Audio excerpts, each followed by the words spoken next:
What happens when a pope dies? Inside the sacred rituals of the Vatican, the death of a pope doesn't just mark the end of a spiritual era, it sets into motion one of the most sacred and mysterious processes in the world. The Vatican, steeped in centuries of tradition, follows a time-honored sequence of events that feels like something out of a hidden chapter of history. The first to be notified is the Camerlengo, the Chamberlain of the Holy Roman Church. More than a messenger, he's the steward of the Church in this time of transition. A cardinal with both spiritual responsibility and administrative power. His most solemn duty? Confirming the Pope's passing. Standing beside the Pope's body, he gently calls the pontiff's baptismal name 3 times. Once, twice, a third time. Silence answers him, and that silence marks the moment. The Pope is declared deceased. In accordance with long-standing Vatican tradition, no autopsy is conducted. A death certificate is issued,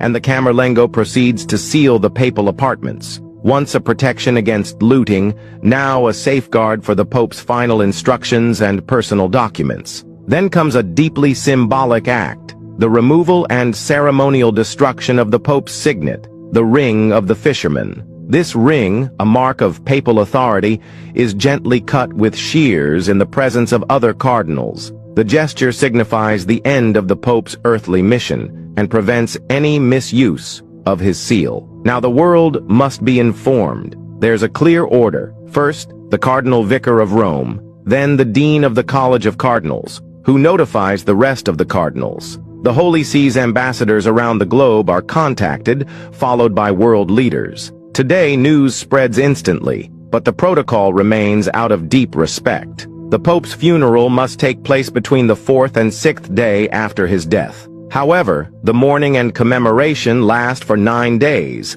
a tradition known as Novem Diales, filled with prayers, masses, and remembrance. The Pope often leaves behind detailed instructions for how this farewell should unfold.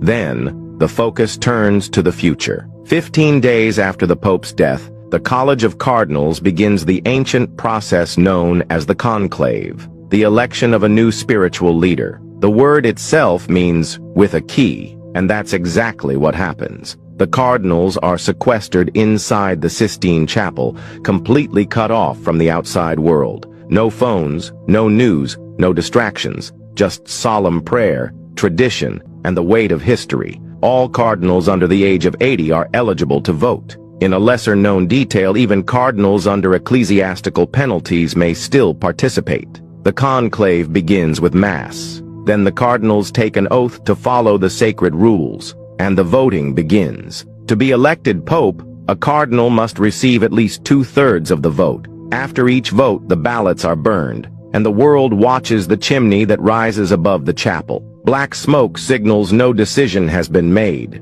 White smoke means a new pope has been chosen. That moment, when white smoke rises, is electric. Bells ring out. The crowd roars. A curtain opens on the balcony of St. Peter's Basilica, and a cardinal steps forward to speak the iconic words, Habemus Papam. We have a pope, a sacred tradition, a new chapter, and the eyes of the world turn once again to Rome. What happens when a pope dies?